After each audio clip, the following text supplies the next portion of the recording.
네, 그렇다면 거짓 청구 유형 중에 제3번 유형, 의뢰형이 건수를 부풀려서 청구한 경우에는 어떤 예가 있는지 그것도 좀 알려주십시오.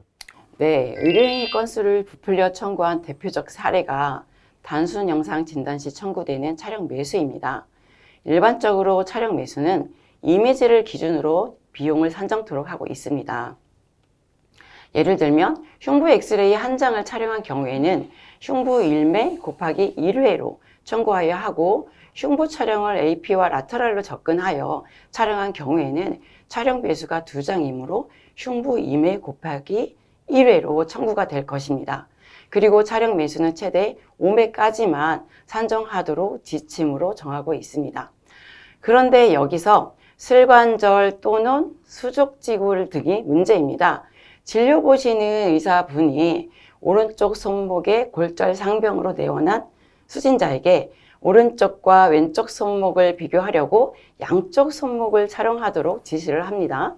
이런 경우 상당수의 의료기관에서는 오른쪽과 왼쪽 손목을 이미지 한 장에 넣고 한 번에 촬영을 하고 있는데요. 이 자체는 전혀 문제될 게 없습니다. 근데 문제는 이미지 한 장에 두 손목을 같이 촬영했음에도 청구할 때에는 오른쪽과 왼쪽을 각각 촬영한 것처럼 의료행위를 증량하여 2배로 청구를 하는 것입니다. 사례의 경우처럼 두 손목을 한꺼번에 촬영하고 촬영 매수가 3장인 경우라면 수지골 3매 곱하기 2회, 그러니까 양쪽 촬영이 아니라 수지골 3매 곱하기 1회로 청구하는 것이 올바른 청구라 할 수 있겠습니다. 이런 사례는 원장님의 고의성이 없는 착오 청구임에도 복지부령으로 거짓 청구로 분류하고 있어서 조사 대상 기간을 36개월로 연장해야 하는 전형적인 유형에 해당됩니다. 특히나 조사 대상 기간을 연장하게 되면 이에 따른 조사 기간도 길어지고 부담 금액도 커질 수밖에 없습니다. 또한 의료법까지 연계되므로 주의를 하셔야 하는 부분입니다. 네, 그렇군요. 현장에서는 사실 그 회원님들께서 우리 환자분들이 방사선 촬영을 할 때 편의성이나 아니면 방사선 노출을 또 염려하셔서 그런 일들이 벌어지는 경우가 꽤 많은데요. 반드시 한 매 촬영당 한 부위 촬영으로 청구하셔야 되는 부분을 특별히 좀 숙지하셔야 되겠습니다. 네, 제가 현지조사 담당을 하고 있기 때문에 이제 첨언을 드리면 정말 억울해하는 경우가 많습니다. 근데 저희가 이제 법규를 지켜야 되는 입장이기 때문에 증량 청구는 곧 거짓 청구로 연결되고, 거짓 청구는 조사기간 연장으로 연결되고, 나중에 그 배수 과징금을 받는 것뿐만 아니라 감면 혜택도 못 받는다는 거를 나중에 조사 과정 지나고 말씀을 드리면 굉장히 억울해하시고 왜 이걸 내가 몰랐는지 좀 자책을 많이 하세요. 그래서 이번 기회에 이 내용을 꼭 숙지하고 계셨으면 하는 바람이고요.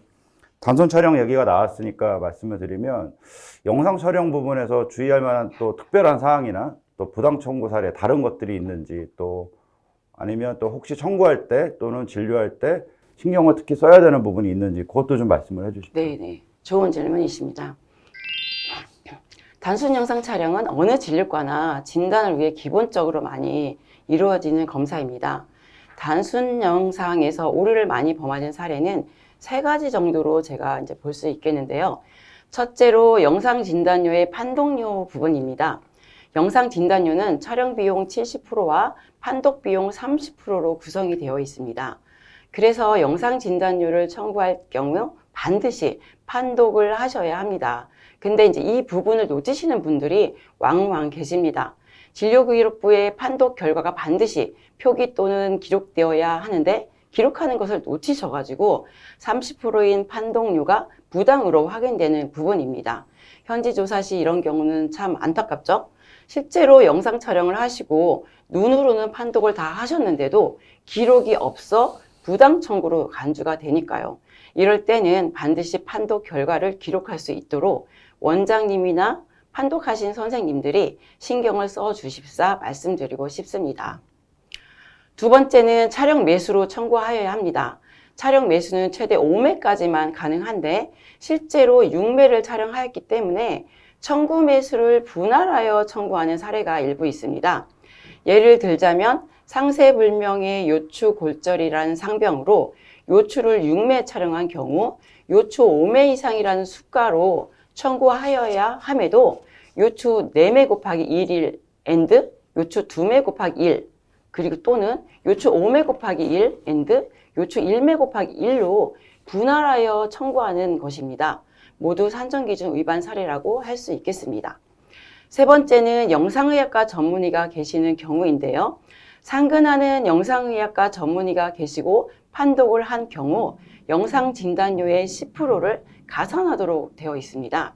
문제는 영상의학과 전문의가 해외 장기 출장이나 일시적 부재로 비상근이신 영상의학과 전문의가 판독을 하는 경우이거나 또는 영상의학과 전문의가 판독을 하지 않았음에도 판독료의 10% 가산을 청구하는 경우입니다.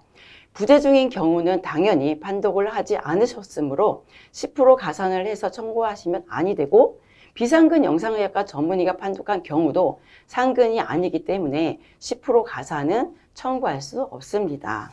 네, 부당 사례가 너무 다양하기 때문에 잘 알고 계셔야지 불필요한 피해를 줄일 수 있을 것 같습니다. 그리고 사례들의 면면을 살펴보면은 일부러 부당 청구를 하려 한다기보다는 착오로 하는 부분들이 대부분인데 회원분들께서 좀 주기적으로 청구 현황을 파악하셔서 줄여나가는 것이 꼭 필요하겠습니다. 지금까지 부당 사례는 의원이나 외래를 중심으로 정리를 많이 해주셨는데요. 그러면 입원실을 갖추고 있는 병원급에서는 어떤 사례들이 있는지, 어떤 내용을 점검해야 하는지 부탁드립니다. 병원급에서는 입원한 환자 운영과 관련한 사항이 많이 확인되고 있었습니다. 눈에 띄는 점은 부당 금액이 많다는 점인데요. 그 사례가 입원 환자 간호관리료 차등제입니다. 간호관리료 차등제는 일반 병동의 직전 분기 평균 병상수 대비 당해 병동에서 간호 업무에 종사하는 직전 분기 평균 간호사 수에 따라 간호인력 확보 수준을 1등급부터 7등급까지 구분하여 입원 환자 간호관리료를 차등 지급하는 그런 제도인데요. 등급에 대한 병상수 및 간호사 수는 표에서 보시는 바와 같습니다. 그리고 관련 복지부령에 의하면 근무표상 일반 병동에 배치되어 있다고 하여도 실제 환자 간호를 담당하지 않으면 일반 병동 근무 간호사 수에서 제외한다라고 되어 있습니다. 그래서 이제 간호 감독이라든지 전임 노조, 가정 간호사, 호스피스, 순환근무 간호사 등은 제외를 하고 있고요. 연속적 부재 기간이 16일 이상인 경우도 제외를 하고 있습니다. 여기서의 부당 사례는 간호사 인력이 심사평가원에 신고한 것과 실제 운영이 다르다는 것입니다. 의도적인 것으로 보이진 않지만 간호사가 육아휴직이나 병가 등의 개인적 사유 혹은 일반 병동에서 근무하는 간호사를 병동 전임이 아닌 약국 보조 또는 간호감독 등의 경우에도 간호관리료 차등제에 무리하게 적용하다 보니 부당 청구로 발생되는 것 같습니다.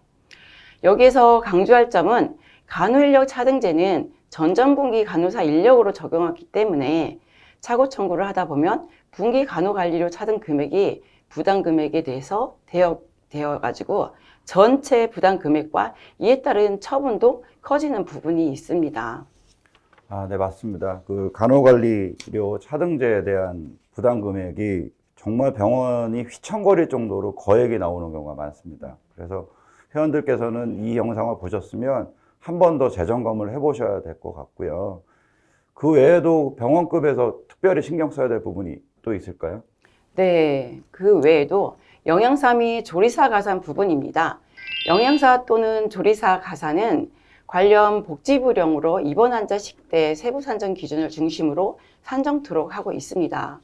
내용을 표에서와 같이 환자식 제공 업무를 주로 담당하는 당해 요양기관에 소속된 인력으로 의원급은 영양사 조리사 각각 1명, 병원급 이상은 조리사 영양사 각각 2명 이상의 경우에 산정토록 하고 있습니다. 그리고 전일제 영양사 및 조리사로 일주간의 근무 시간이 월 평균 40시간 이상인 근무자를 1인으로 산정토록 하고 있음에도 32시간 미만 근무자를 이제 인력 산정으로 하고 있다라는 것입니다. 그래서 32시간 미만 근로자는 인력 산정에서 하고 있고 연속적 부재 기간이 16일 이상인 경우에도 인력 산정 대상에서 제외하고 있습니다. 실제적으로 현재 조사에서 나온 그런 부당 사례는 32시간 미만 단시간 근무자와 16일 이상 부재한 근무자를 영양사 가산 또는 조리사 가산으로 산정한 사례가 많이 있었습니다. 조리사 및 영양사의 그 입퇴사자가 많은 경우에는 신경을 쓰고 관심을 갖고 관리를 하셔야 할 필요가 있겠습니다. 아울러 조리사 가산인 경우에는 배식 간격이 14시간 이내인 적식, 급식을 실시한 경우에 산정토록 하고 있으므로 세심하게 챙겨야 할 부분인 것 같습니다. 네, 병원급 의료기관의 문제를 보면 대부분 다 인력 기준이네요. 그래서 금액도 크고 또 그때마다 체크하기가 어려우니까 항상 주의를 기울이는 자세가 필요한 것 같습니다.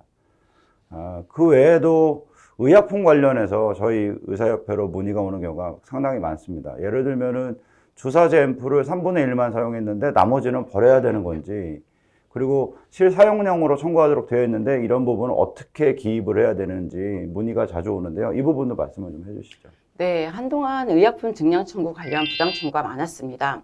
의약품 증량이란 의약품 구입 내역과 비교시 의약품 청구 내역이 많은 상황으로 앰플을 분할하여 사용 후 1앰플씩 증량하여 청구하는 것을 말합니다. 예시를 들자면 타라신주의 경우 조사를 시작할 때 저희가 조사 대상 기간 시작 월로부터 6개월을 추가해서 구입 내역을 확인을 합니다. 근데 요양기관에서 예를 들면 1000개의 타라신주 앰플을 구입하였는데 청구된 주사 용량이나 사용한 개수들을 확인해 보니 2000개가 요양급여 비용으로 청구된 것입니다.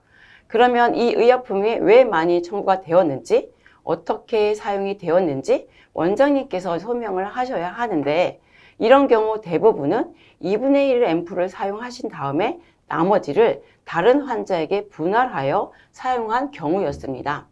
실제적으로 소아나 고령의 환자분인 경우에는 1앰플을 주입할 수 없기 때문에 적정 용량을 사용하고 나머지는 버려야 합니다.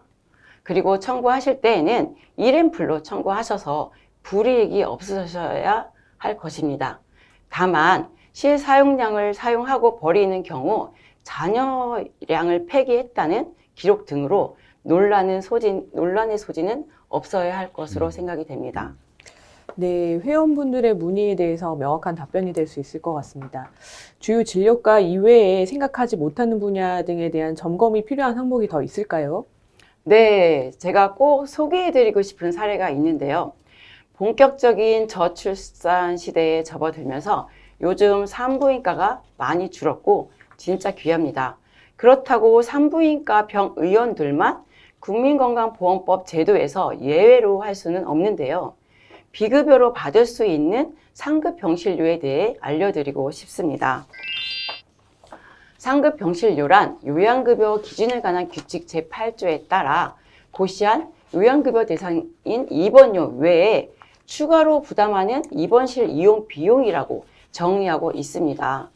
그리고 요양급여 기준에 관한 규칙 별표 2에서 그 비급여 대상에서 보험급여 시책상 요양급여로 인정하기 어려운 경우에서 상급병실료를 받을 수 있는 규정을 정하고 있는데요. 여기에서는 일반 병상을 기본으로 운영하도록 하고 있고 해당 조건을 만족하는 경우 상급병실료를 받을 수 있도록 규정하고 있습니다. 근데 이제 산부인과 의원의 경우 열병상을 초과하여 운영하면서 MZ세대의 산부님들의 경우 프라이버시를 중요하게 생각을 하시고 일반 병상을 꺼려하는 그런 성향 탓에 대부분이 일반 병상 없이 상급 병실로만 운영을 하고 계십니다. 그래서 일부 일반 병상 없이 운영하시게 되면 기타 부당 항목으로 잡히게 되고 일반 병실료를 제외한 상급 병실료를 부당 금액으로 해서 부당 금액은 환자분들한테 이제 환급이 이루어지고 부당 금액만큼 처분을 받게 됩니다. 그래서 저희가 조사에서 비급여 관련 병실 병상 신고 등 관련법 위반 여부 등을 기본적으로 확인하기 때문에 원장님들은 실제 병실 병상 운영을 신고한 대로 운영을 하시는지 확인하시거나 점검이 필요하다고 봅니다. 그래서 상급 병실료 관련해서 비급여 대상을 정하고 있는 규정을 잠깐 소개를 해드리겠습니다. 표에서도 지금 나가고 있는데요. 의료법령에 따라 신고한 병상이 10병상을 초과하는 의원급 의료기관, 그리고 치과병원, 그리고 산부인과 또는 주상기 전문병원, 아동분만병원은 일반 병상을 총 병상의 2분의 1 이상 확보하여야 할 것이라고 단서를 달고 있습니다. 그래서 최대한 의료기관에서 협조를 하셔서 불이익이 없으면 하는 바람입니다. 그럼 여기서 질문을 하나 드리겠습니다.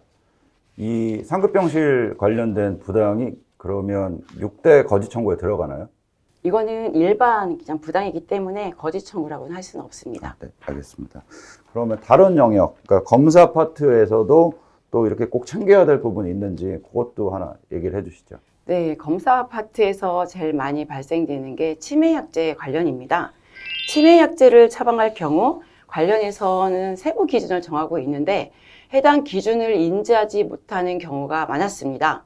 복지부령에 따르면 도내폐질 치매 증상에 복용하는 도내폐질 경구 약제라든지 메만텐 경구제는 약제별 허가사항 범위 내에서 투여 대상이라든지 평가 방법을 정하여 이에 따른 기준으로 처방 투여 시 요양급여로 인정을 하고 동인정 기준 외에는 약값 전액을 환자가 부담토록 하고 있습니다. 그래서 투여 대상이 5mm, 10mm를 기준으로 봤을 때 MMS이라든지 치매 척도 검사의 CDR인 경우에 나름대로 수치를 정하고 있습니다.